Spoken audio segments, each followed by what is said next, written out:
솔직히 말씀드립니다. 나이 들어서 재미없는 건 나이 때문이 아닙니다. 돈이 없어서도 아니고 건강이 나빠서도 아닙니다. 진짜 이유는 단 하나입니다. 어떻게 재밌게 살아야 하는지 모르기 때문입니다. 평생 일만 하다가 갑자기 시간이 생겼는데 뭘 해야 할지 모릅니다. 그래서 그냥 텔레비전만 보고 시간만 때웁니다. 하지만 방법은 있습니다. 9가지만 알면 됩니다. 실제로 이 9가지를 알고 70 넘어서 인생이 완전히 바뀐 분이 계십니다. 지금부터 그 이야기를 들려드리겠습니다. 여러분 주변을 한번 보세요. 70대 어르신들 중에 두 종류가 있습니다. 한 종류는 하루 시작부터가 괴롭습니다. 아침에 일어나도 할 일이 없습니다. 점심 먹고 낮잠 자고 저녁 먹고 또 잡니다. 친구도 없고 취미도 없습니다. 하루가 그냥 지나가기만을 기다립니다. 반면 다른 종류는 어떤가요? 매일 바쁩니다. 만날 사람이 있고 할 일이 있습니다. 아침에 일어나면 오늘은 뭘 하지 기대됩니다. 웃을 일이 많고 신날 일이 많습니다. 같은 나이인데 왜 이렇게 다를까요? 부자라서 그럴까요? 아닙니다. 건강해서 그럴까요? 그것도 아닙니다. 자식이 잘나서 그럴까요? 전혀 아닙니다. 일본 오키나와에서 흥미로운 연구를 했습니다. 80세 이상 1000명을 조사했습니다. 매일 재밌게 산다는 사람들의 공통점을 찾았습니다. 놀라운 결과가 나왔습니다. 재밌게 사는 사람들은 모두 비슷한 습관을 가지고 있었습니다. 9가지 습관이었습니다. 더 놀라운 건 경제 수준과는 전혀 상관이 없었다는 겁니다. 가난해도 재밌게 사는 사람이 있었고 부자인데 무료하게 사는 사람도 있었습니다. 차이는 오직 습관이었습니다. 한국에서도 비슷한 조사를 했습니다. 65세 이상 500명에게 물었습니다. 지금 삶이 재밌습니까? 30%만 재밌다고 답했습니다. 나머지 70%는 그저 그렇다거나 재미없다고 답했습니다. 그럼 재밌다고 답한 30%는 뭐가 다를까요? 조사해 보니 이들도 특별한 9가지 습관을 가지고 있었습니다. 이 9가지는 특별한 재주가 필요 없습니다. 많은 돈도 들지 않습니다. 건강하지 않아도 시작할 수 있습니다. 단지 아느냐 모르느냐의 차이입니다. 실천하느냐 안 하느냐의 차이입니다. 혹시 이런 생각하고 계시지 않나요? 나는 이미 늙었어. 지금 와서 뭘 해도 소용없어. 그냥 이대로 살다 가는 거지. 정말 그럴까요? 절대 아닙니다. 연구 결과를 보면 70세에 시작해도 삶이 바뀝니다. 80세에 시작해도 달라집니다. 중요한 건 나이가 아니라 시작하는 용기입니다. 지금부터 실제 이야기를 들려드리겠습니다. 71세에 인생이 완전히 바뀐 분의 이야기입니다. 그분이 어떻게 바뀌었는지, 무엇을 했는지 낱낱이 보여드리겠습니다. 여러분도 똑같이 할 수 있습니다. 오늘 이 글이 유용하다고 생각하시면 댓글에 네라고 적어주세요. 유용하지 않다고 생각하시면 노라고 적어주세요. 여러분의 솔직한 의견이 제가 더 발전하는 힘이 됩니다. 소중한 구독과 좋아요 부탁드립니다. 끝까지 시청하시면 놀라운 변화의 비결을 알게 되실 겁니다. 이제 71세 이강수 선생님 이야기를 들려드리겠습니다. 이 선생님은 평생 공무원으로 살았습니다. 39년간 성실하게 일했습니다. 60세에 정년퇴직을 했습니다. 처음엔 좋았습니다. 이제 쉴 수 있구나. 이제 내 시간을 가질 수 있구나. 그런데 1년이 지나고 보니 문제가 생겼습니다. 할 일이 없었습니다. 아침에 일어나도 갈 곳이 없었습니다. 회사 동료들과는 연락이 끊겼습니다. 옛날 친구들은 다들 바빴습니다. 이 선생님은 집에서 시간을 보냈습니다. 아침에 일어나서 신문을 봤습니다. 점심 먹고 텔레비전을 봤습니다. 저녁 먹고 또 텔레비전을 봤습니다. 그렇게 10년이 흘렀습니다. 어느덧 70세가 되었습니다. 아내가 말했습니다. 당신 맨날 집에만 있지 말고 밖에 좀 나가요. 운동이라도 하든지 사람이라도 만나든지 해요. 이 선생님은 귀찮았지만 집에만 있기도 그래서 나갔습니다. 동네를 어슬렁거리다가 작은 서점 앞을 지나갔습니다. 낡은 간판에 행복서점이라고 쓰여 있었습니다. 그냥 무심코 들어갔습니다. 서점 안은 조용했습니다. 오래된 책 냄새가 났습니다. 한 어르신이 카운터에 앉아 계셨습니다. 어서 오세요. 천천히 구경하세요. 이 선생님은 책장 사이를 걸었습니다. 별로 읽고 싶은 책은 없었습니다. 그냥 시간이나 때울 요량이었습니다. 30분쯤 있다가 나가려는데 서점 주인이 말을 걸었습니다. 손님 자주 뵙는 얼굴은 아닌데 처음 오셨나 봐요. 네, 그냥 산책하다가 들렀습니다. 서점 주인은 정 사장이라고 했습니다. 나이는 78이라고 했습니다. 그런데 신기했습니다. 78인데 눈빛이 반짝였습니다. 목소리도 힘차고 표정도 밝았습니다. 이 선생님이 물었습니다. 사장님은 나이가 많으신데도 정말 건강해 보이세요. 비결이 뭡니까? 정 사장이 웃으며 말했습니다. 비결이요? 재밌게 사는 게 비결이죠. 재밌게요? 네, 매일 재밌게 삽니다.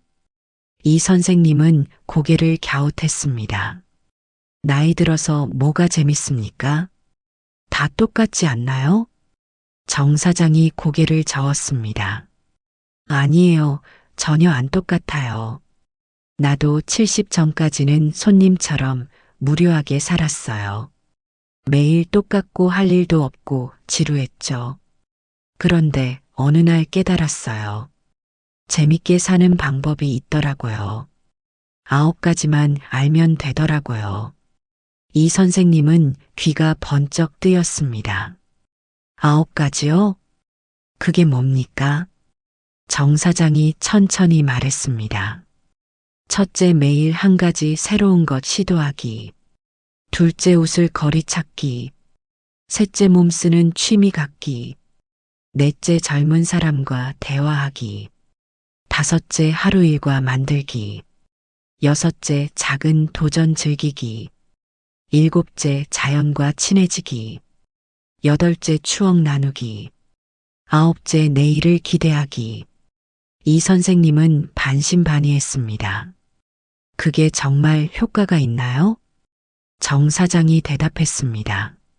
나도 처음엔 안 믿었어요. 그런데 하나씩 해보니까 정말 삶이 달라지더라고요. 지금은 매일 아침 일어나는 게 기다려져요. 손님도 한번 해보세요.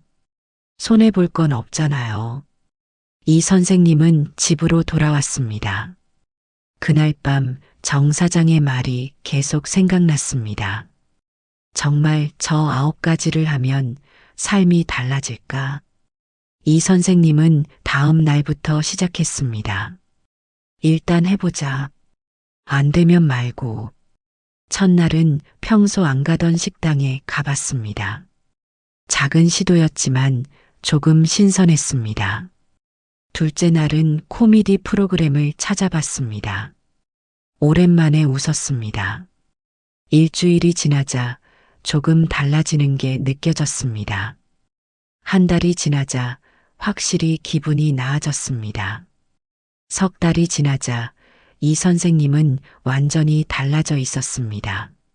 아침에 일어나면 오늘은 뭘 하지 기대됐습니다. 작은 텃밭을 만들어 채소를 키웠습니다. 동네 도서관에서 젊은 사람들과 이야기도 나눴습니다.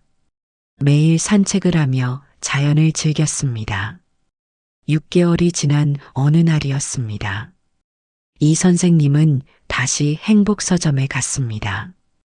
정 사장님 정말 고맙습니다. 덕분에 제 인생이 바뀌었습니다. 정 사장이 웃으며 말했습니다.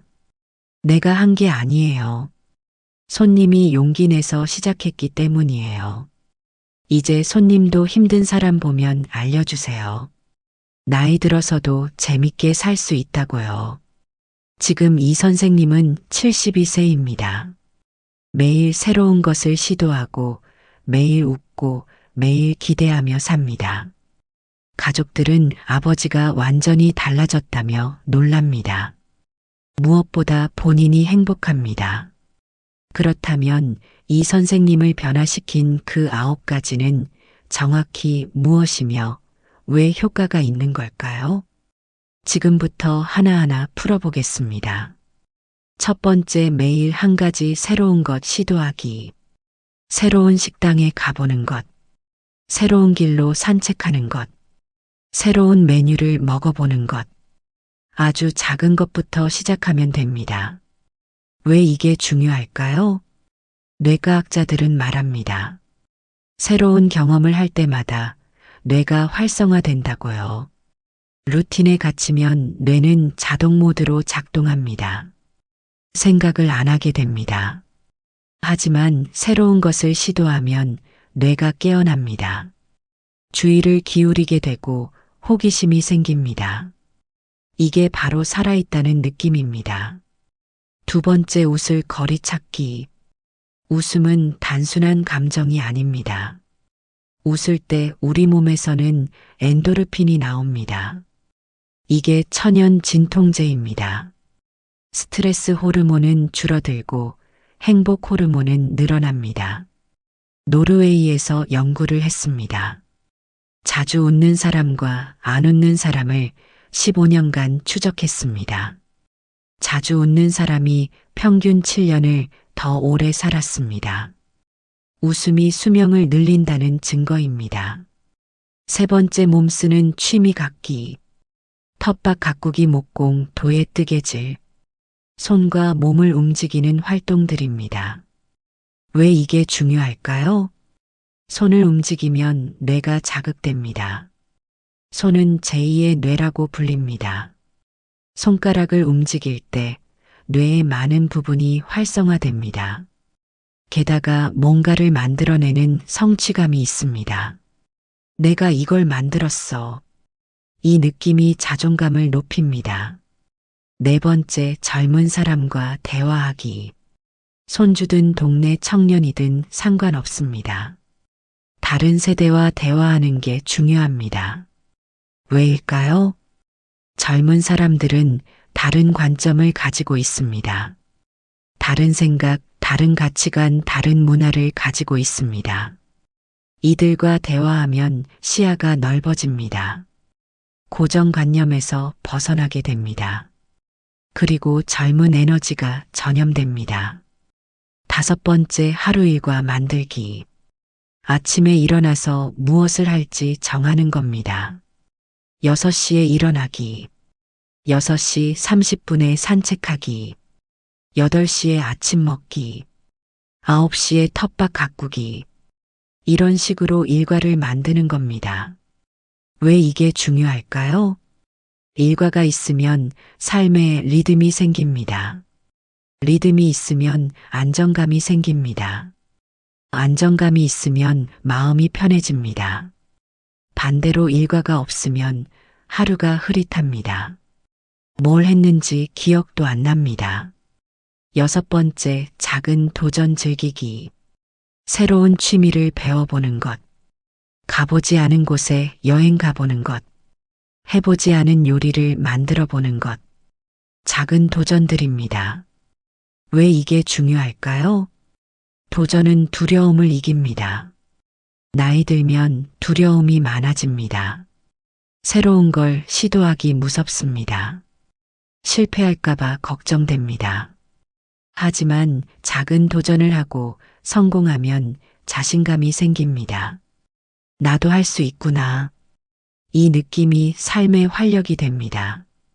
7번째, 자연과 친해지기. 산책, 등산, 낚시, 텃밭. 자연과 함께하는 활동들입니다. 왜 자연이 중요할까요? 수많은 연구가 증명합니다. 자연 속에 있으면 혈압이 내려갑니다. 스트레스 호르몬이 줄어듭니다. 마음이 평화로워집니다. 도시에서 살면 늘 긴장 상태입니다. 소음, 공해, 빠른 속도. 하지만 숲이나 공원에 가면 마음이 쉽니다. 자연은 치유의 힘이 있습니다. 8번째, 추억 나누기. 자신의 인생 이야기를 나누는 겁니다. 자서전을 쓰거나 손주에게 옛날 이야기를 들려주거나. 왜 이게 중요할까요? 나이 들면 쓸모없다는 생각이 듭니다. 사회에서 은퇴하고 역할이 사라지니까요. 하지만 인생 경험은 보물입니다. 젊은이들에게는 없는 지혜입니다. 이걸 나누면 가치를 인정받습니다. 내 인생이 의미 있었구나. 이 느낌이 자존감을 회복시킵니다. 9번째, 내일을 기대하기. 내일 할 일을 계획하는 겁니다. 내일은 친구를 만날 거야. 내일은 새 책을 읽을 거야. 내일은 맛있는 걸 먹을 거야. 작은 기대들입니다. 왜 이게 중요할까요? 기대는 희망을 만듭니다. 희망이 있으면 살고 싶어집니다. 내일이 기다려지면 오늘을 견딜 수 있습니다. 반대로 기대할 게 없으면 삶이 무의미해집니다. 그냥 시간만 흘러갑니다. 이 9가지는 모두 과학적 근거가 있습니다. 뇌과학, 심리학, 의학이 증명한 것들입니다. 특별한 재능도 많은 돈도 필요 없습니다. 단지 알고 실천하느냐의 문제입니다. 그리스 철학자 에피쿠로스는 말했습니다. 행복의 비결은 단순한 즐거움에 있다고요. 큰 쾌락이 아니라 작은 기쁨들. 맛있는 음식, 좋은 친구, 평화로운 마음. 이런 것들이 진짜 행복이라고 했습니다. 프랑스 철학자 몽테뉴는 말했습니다. 나이 듦은 예술이라고요. 젊음은 자연스럽지만 아름답게 늙는 건 기술이 필요하다고요. 어떻게 늙을 것인가는 선택의 문제라고 했습니다. 중국 철학자 공자는 말했습니다. 70이면 마음이 가는 대로 해도 법도에 어긋나지 않는다고요. 이제는 하고 싶은 대로 살아도 된다는 뜻입니다. 남의 눈치 보지 말고 내가 원하는 대로 살라는 뜻입니다. 이 선생님도 처음엔 반신반의했습니다. 정말 이게 될까? 하지만 하나씩 실천하면서 변화를 경험했습니다. 여러분도 할 수 있습니다. 나이는 핑계가 될 수 없습니다. 70에 시작해도 변합니다. 80에 시작해도 달라집니다. 중요한 건 시작하는 용기입니다. 그렇다면 이제 구체적으로 어떻게 시작할지 말씀드리겠습니다. 9가지를 한꺼번에 다 하려고 하면 부담스럽습니다.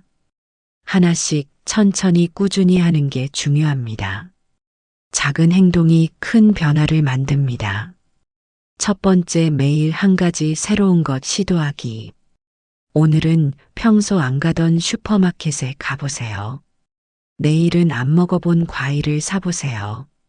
모레는 새로운 산책로를 걸어보세요. 정말 작은 것부터 시작하면 됩니다. 처음엔 어색할 겁니다. 익숙한 게 편하니까요. 하지만 일주일만 하면 재밌어집니다. 한 달 하면 습관이 됩니다. 새로운 걸 시도하는 게 기다려집니다. 76세 박영식 씨가 있습니다. 60년간 똑같은 길로만 출퇴근했습니다. 퇴직 후에도 똑같은 길로만 산책했습니다. 어느 날 다른 길로 걸어봤습니다. 새로운 꽃집을 발견했습니다. 새로운 카페를 발견했습니다. 같은 동네인데 처음 보는 풍경이었습니다. 그 뒤로 매일 다른 길로 걸었습니다. 세상이 넓어지는 느낌이었습니다. 새로운 시도는 용기가 필요합니다. 하지만 그 용기가 삶을 바꿉니다. 매일 조금씩 다르게 살아보세요. 그러면 1년 후 완전히 다른 사람이 되어 있을 겁니다. 두 번째, 웃을 거리 찾기. 코미디 프로그램을 찾아보세요. 유머 책을 읽어보세요. 재밌는 친구를 만나보세요. 억지로라도 웃는 연습을 해보세요. 거울 보고 입꼬리를 올리는 겁니다. 처음엔 우습습니다. 하지만 웃다 보면 진짜 웃음이 나옵니다. 하루에 10분만 웃어도 하루가 달라집니다. 웃으면 기분이 좋아집니다. 기분이 좋으면 사람을 만나고 싶어집니다. 사람을 만나면 더 웃게 됩니다. 좋은 순환이 시작됩니다. 74세 최명자 씨 이야기입니다. 5년간 우울증으로 고생했습니다. 약을 먹어도 효과가 없었습니다. 어느 날 웃음 치료 프로그램을 알게 됐습니다. 처음엔 억지로 웃었습니다. 2주일이 지나자 자연스럽게 웃게 됐습니다. 석 달 후 우울증이 많이 좋아졌습니다. 지금은 웃음 봉사단에서 활동하고 있습니다. 웃음은 전염됩니다. 내가 웃으면 상대방도 웃습니다. 상대방이 웃으면 나도 더 웃게 됩니다. 세 번째, 몸 쓰는 취미 갖기. 거창한 거 아닙니다. 베란다에 작은 화분 키우기부터 시작하세요. 상추 몇 포기 키워보세요. 직접 키운 상추로 쌈을 싸 먹으면 맛이 다릅니다. 뿌듯함이 배로 커집니다. 아니면 간단한 목공을 배워보세요. 복지관에 목공 교실이 많습니다. 나무 도마 하나 만들어 보세요. 손으로 만든 물건은 특별합니다. 내가 이걸 만들었어. 이 자부심이 삶의 활력이 됩니다. 종이접기도 좋습니다. 도예도 좋습니다. 뜨개질도 좋습니다. 손을 움직이는 모든 활동이 뇌를 자극합니다. 그리고 중요한 게 있습니다. 완성품이 눈에 보인다는 겁니다. 내가 만든 물건을 볼 때마다 뿌듯합니다. 이게 성취감입니다. 네 번째, 젊은 사람과 대화하기. 손주가 있으면 손주와 많이 대화하세요.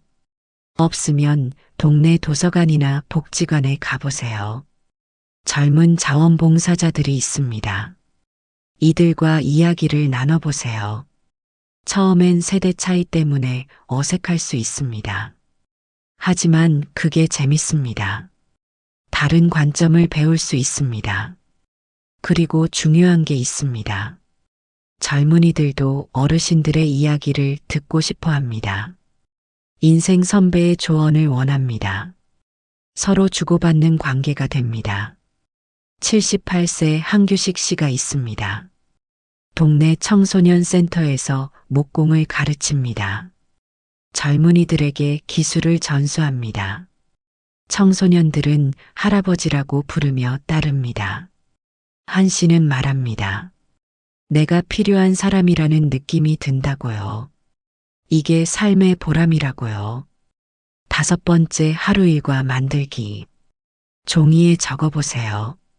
아침 6시 기상, 6시 30분 산책, 8시 아침 식사, 9시 텃밭 또는 취미 활동, 11시 독서, 12시 점심 식사.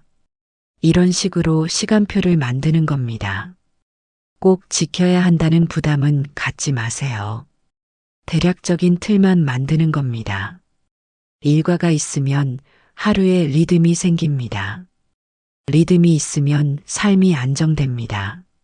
안정되면 마음이 편해집니다. 일과표를 냉장고에 붙여 놓으세요. 매일 아침 보면서 오늘 할 일을 확인하세요. 그러면 하루가 명확해집니다. 무엇을 할지 고민할 필요가 없습니다. 그냥 일과표대로 움직이면 됩니다. 이게 삶을 단순하게 만듭니다. 단순하면 편합니다. 6번째, 작은 도전 즐기기. 이번 달 목표를 하나 세워보세요. 책 한 권 완독하기.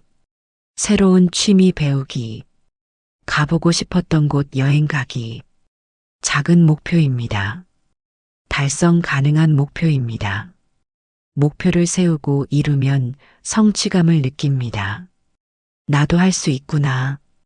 이 느낌이 자신감을 줍니다. 자신감이 생기면 더 큰 도전을 하고 싶어집니다. 79세 김순희 씨가 있습니다. 평생 스마트폰을 무서워했습니다. 너무 어려울 것 같았습니다. 75세에 용기를 냈습니다. 복지관 스마트폰 교실에 등록했습니다. 3달 동안 열심히 배웠습니다.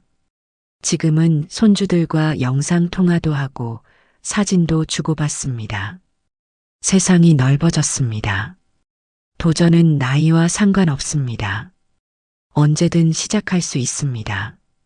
중요한 건 용기입니다. 실패해도 괜찮습니다. 다시 시도하면 됩니다. 7번째, 자연과 친해지기. 매일 30분만 밖에 나가보세요.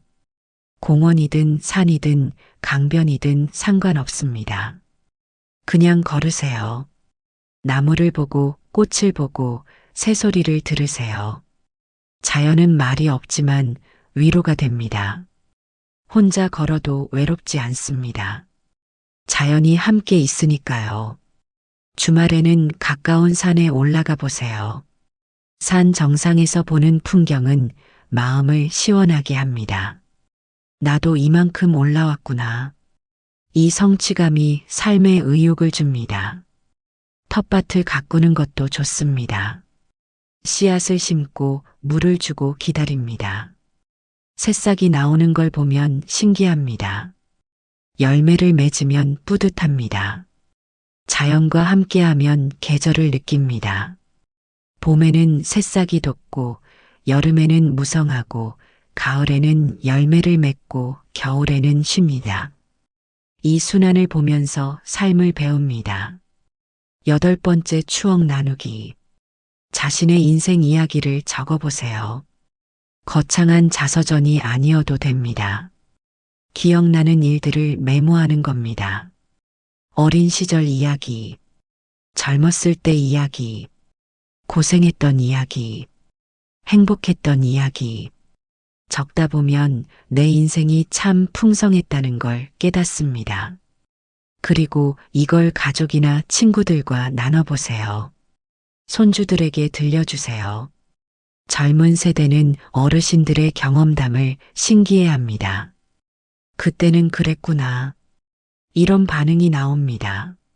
내 경험이 가치 있다는 걸 느낍니다. 사진첩을 꺼내보는 것도 좋습니다. 옛날 사진을 보면서 추억에 잠기세요. 그때 그 순간들이 소중했다는 걸 깨닫습니다. 지금 이 순간도 언젠가는 추억이 됩니다. 그러니 지금을 소중히 여기게 됩니다. 9번째, 내일을 기대하기.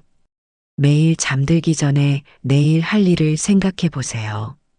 내일은 친구를 만날 거야. 내일은 맛있는 걸 먹을 거야. 내일은 새 드라마를 볼 거야. 작은 기대들입니다. 하지만 이 기대가 내일을 만듭니다.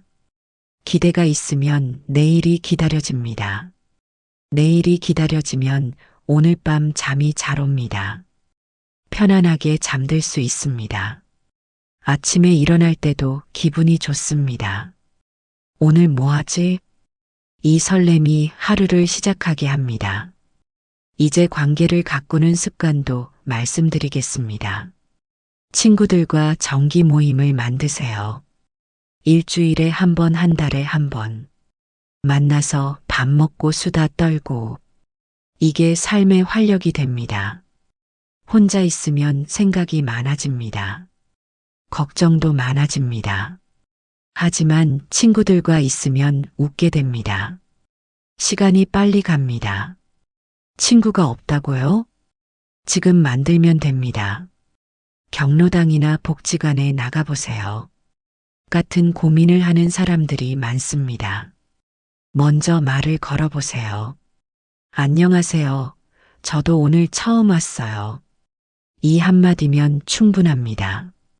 배우자와는 적당한 거리를 유지하세요. 하루 종일 붙어 있지 마세요. 각자의 시간을 가지세요. 남편은 남편대로 취미가 있고 아내는 아내대로 할 일이 있으면 좋습니다. 그러면 저녁에 만날 때 반갑습니다. 할 얘기도 생깁니다. 서로를 존중하는 관계가 됩니다. 자식들과는 적당한 연락을 유지하세요. 너무 자주 연락하면 부담스럽습니다. 일주일에 한두 번이면 충분합니다. 자식들도 자기 삶이 있습니다. 믿고 놔두는 게 사랑입니다. 로마 철학자 마르쿠스 아우렐리우스는 말했습니다. 행복한 삶은 적은 것에서 기쁨을 찾는 삶이라고요. 큰 것을 바라지 않고 작은 것에 만족하는 삶이라고요. 맛있는 식사, 따뜻한 햇살, 친구의 미소. 이런 작은 것들이 진짜 행복이라고 했습니다. 그리스 철학자 디오게네스는 말했습니다. 진정한 부는 적게 필요로 하는 것이라고요.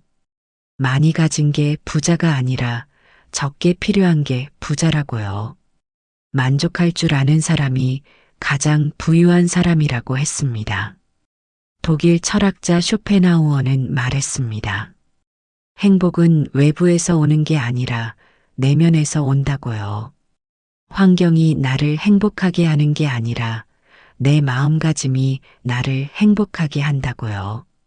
같은 상황에서도 어떤 사람은 행복하고 어떤 사람은 불행합니다. 차이는 마음입니다. 여러분 9가지를 한꺼번에 다 하지 않아도 됩니다. 오늘은 하나만 시작하세요. 내일은 하나 더 추가하세요. 일주일 후면 여러 개가 습관이 됩니다. 이 선생님도 처음엔 한 가지만 했습니다. 새로운 길로 산책하는 것부터 시작했습니다. 그게 습관이 되자 두 번째를 시작했습니다. 웃을 거리 찾기. 그렇게 하나씩 추가하다 보니 6개월 후엔 완전히 다른 사람이 되어 있었습니다. 여러분도 할 수 있습니다. 나이는 숫자일 뿐입니다. 진짜 젊음은 마음가짐에서 나옵니다. 70도, 80도, 90도 인생의 끝이 아닙니다. 새로운 시작입니다. 인생의 후반부가 오히려 가장 자유로운 시기가 될 수 있습니다. 왜냐하면 이제는 남의 눈치를 볼 필요가 없기 때문입니다. 내가 하고 싶은 대로 살 수 있는 시간입니다.